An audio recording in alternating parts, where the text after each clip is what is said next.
name is Amit. I'm a master's student at the Weizmann Institute of Science in Israel. I work with Professor Doron Lancet.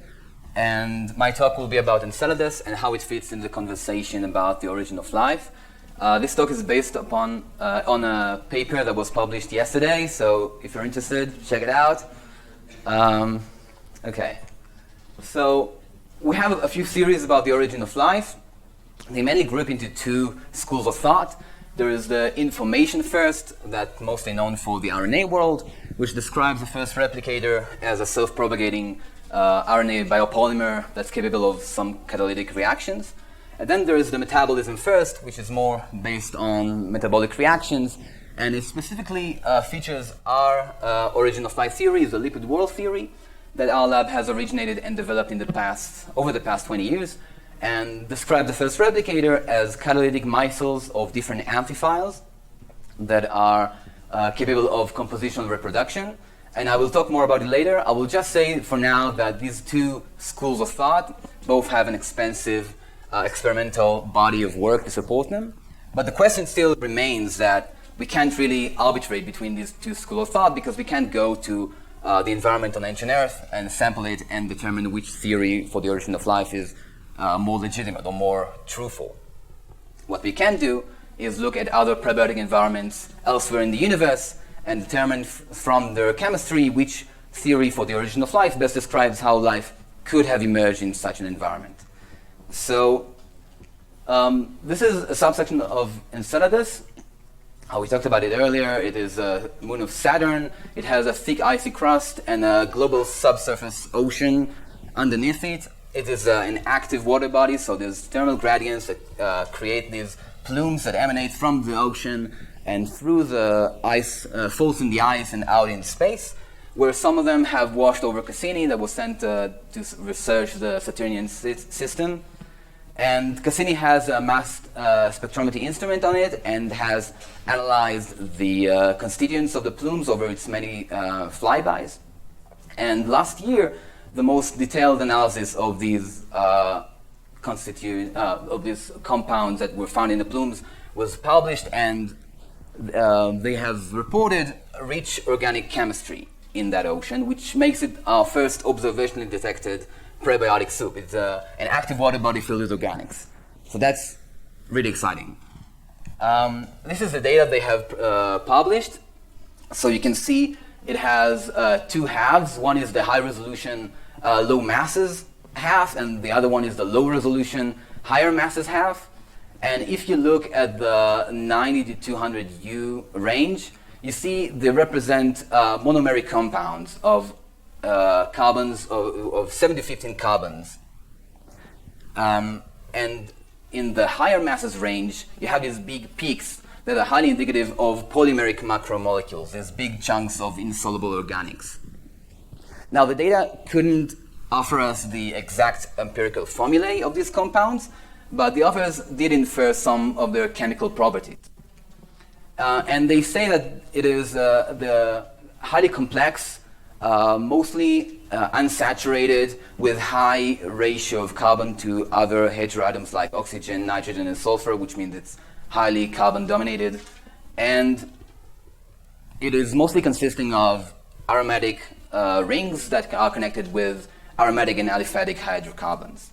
The authors also indicated that it is highly similar to what we found in carbonaceous chondrites, these meteorites that have a higher percentage of carbon in them, and also quite similar to kerogen, the decaying remains of biological matter here on Earth. And what we are interested in is the monomers that exist in a soup, because that's how life can begin, not from these macromolecular polymers.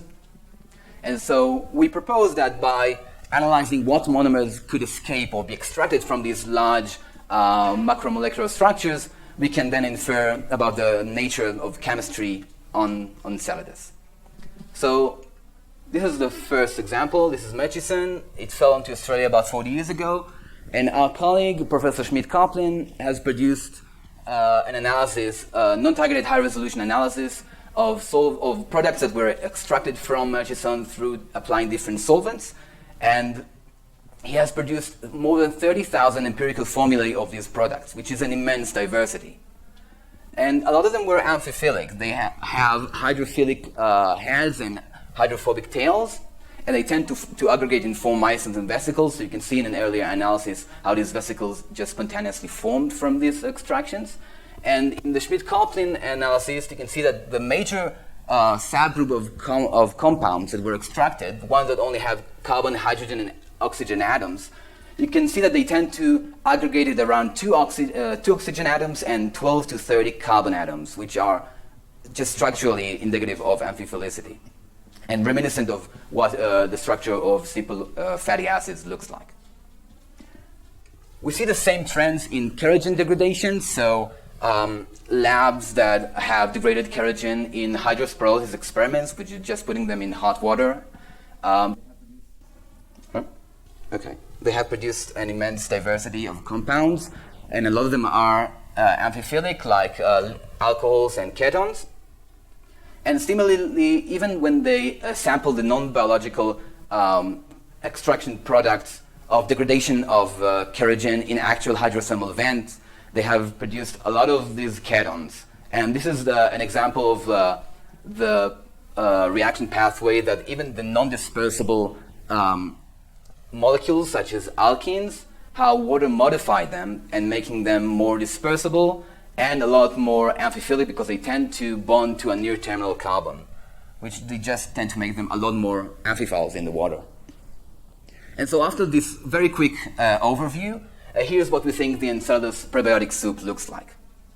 It is a rich organic water body filled with all these different dispersible molecules, filled with the amphiphiles that aggregate to form micelles that float in the ocean. And it even has two more solidified layers of organics, one of low masses organics that float on the water and underneath the ice, and one that is more that is solidified under the core, where it undergoes differentiation into the water, assisted by the thermal gradients that the core emits. And all this is reflected in the plumes that escape outside of Enceladus. And so now that we know a bit more about the nature of the chemistry of Enceladus, we can go back to our original question and try to determine which origin of life theory best describes how life could emerge from this environment. And I hope you can agree with me that the Lipid-World is more advantageous in that comparison, because we potentially have a diverse group of amphiphiles floating in the water, whereas compounds that are relevant to the RNA, like nucleobases and sugars, have less conformity with the Enceladus. But this is only one point of comparison. So the Lipid-World here has the advantage, but we can also compare the models based on their chemical properties. And I want to present to you with 3 more points of comparison that I hope will be persuasive. So first, the diversity in the environment. So Lipid-World is actually beneficial of diversity of compounds, because as long as they're amphiphilic, they can form or join micelles and take part in the dynamics that underlie the Lipid-World model. Whereas in the RNA world, this messy chemistry is highly impeding for the formation of nucleotides, which is a very complex reaction pathway. Micelles can also form in very dilute concentrations, especially mixed micelles of different amphiphile types, where the polymerization of RNA, its equivalent of an assembly, is a very complex and challenging pathway, especially when considering the diversity that I just talked about.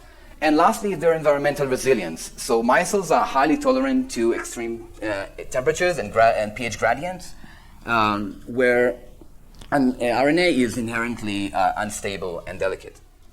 So I support the Lipid-World, and I will just, in the time I have remaining, I would like to go over just the basic concept of Lipid-World, which is reproduction and metabolism.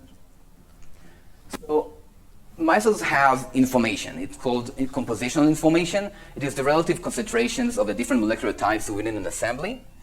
And micelles can accrete more monomers to join it, and by that changing the compositional information. But in some special cases, these compositional information can remain. If the relative concentrations of the different molecular types is being preserved over growth periods, the micelle stays in a steady state, or what we call homeostatic growth.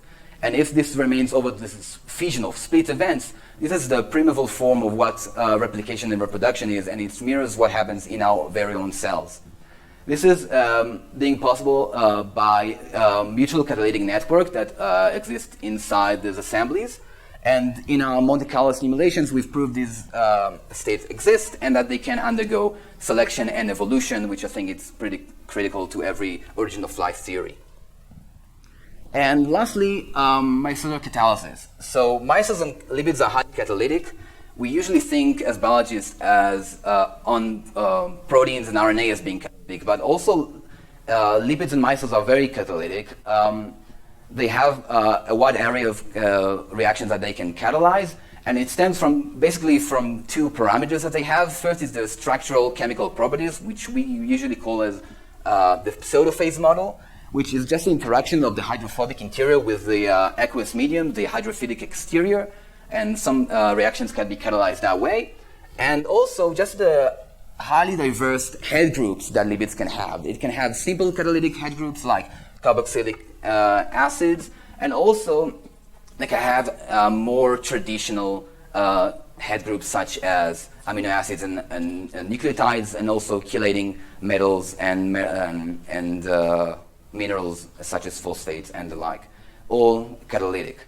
So micellar catalysis is a very well-known term, and while combining all the different aspects, the catalysis and the reproduction, I think we can imagine how these different catalytic micelles have complexified over time, reproduced, and assisted the emergence of other biopolymers like RNA and proteins, and from there have evolved to become a more mature protocell on the onset to LUCA and further life.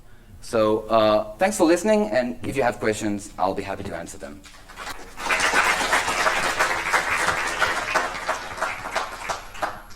Very nice talk. We have a question right up there.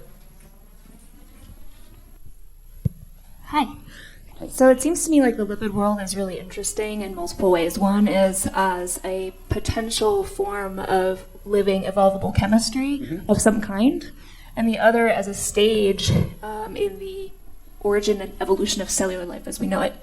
And it seems to me, I've always had this question about the lipid world. How do you get a hydrophilic interior? Do you mean how we make the jump from micelles to vesicles, basically? Yes.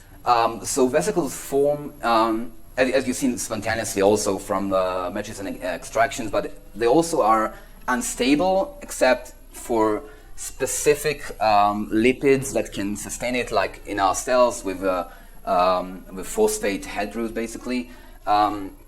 So it's basically throughout the evolution, the chemical evolution of micelles, the lipids change. They evolve to become to have different metabolic reactions that they can sustain. So over evolution periods, there could have been a stage where we accrete these or modify these different lipids that could make the jump. There are many papers that show how you can jump from micelles to vesicles with specific reactions, other catalytic sets, and the like. I don't know if they are very convincing, but it surely is a phenomenon that is real and is potentially has occurred. So just to clarify, through the addition of new head groups, perhaps? Yeah, change the molecular structure of the lipids, and you change the structure overall.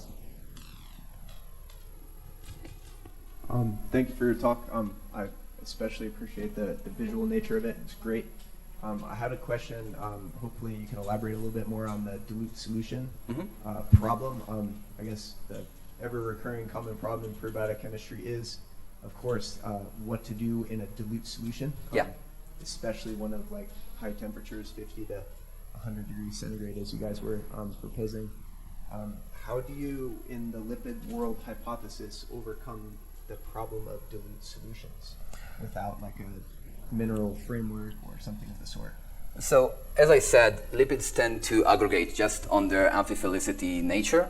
It happens in very dilute concentrations. I don't have the numbers with me here, but you can find it in my paper or anywhere else. Specifically mixed micelles. So if you have different types of amphiphiles, labs don't usually do that, but it really reduces the CMC, the concentration that is necessary to form these different micelles.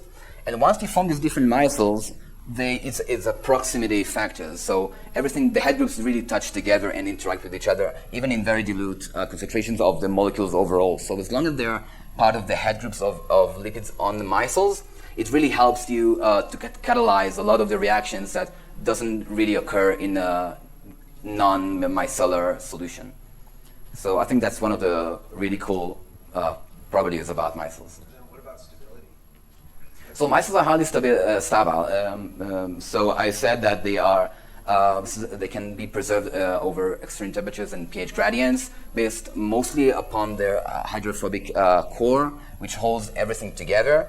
So they are a lot more stable. For example, the most stable than vesicles that form prebiotically. And that is why I think, and mostly over RNA. And so I think it is our best candidate for the origin of life, in my opinion. Okay. You have one last question I think we have time for. Yeah, right there. How diverse and how efficient are the reactions that can be catalyzed by micelles, and how does that compare to reactions catalyzed by RNA? Okay, so to the best of my knowledge, we have found RNA that are capable of catalytic capacities, but an RNA polymer doesn't have a wide, diverse catalytic capacity by itself. So we find different types of RNA polymers that each one has its own catalytic capacity of its own, but one biopolymer can catalyze a lot of reactions, whereas micelles, because of the different head groups that they can have, because of the structures, even in a very diverse solution in a prebiotic clutter, it can catalyze a wide array of different reactions, and it's a really well-known term, micellar catalysis in organic chemistry. You can find a multitude of papers that use this method to catalyze all these different reactions. So it's a highly diverse catalytic template. Yeah. All right. Let's give them one last round of applause. Thank you. Okay.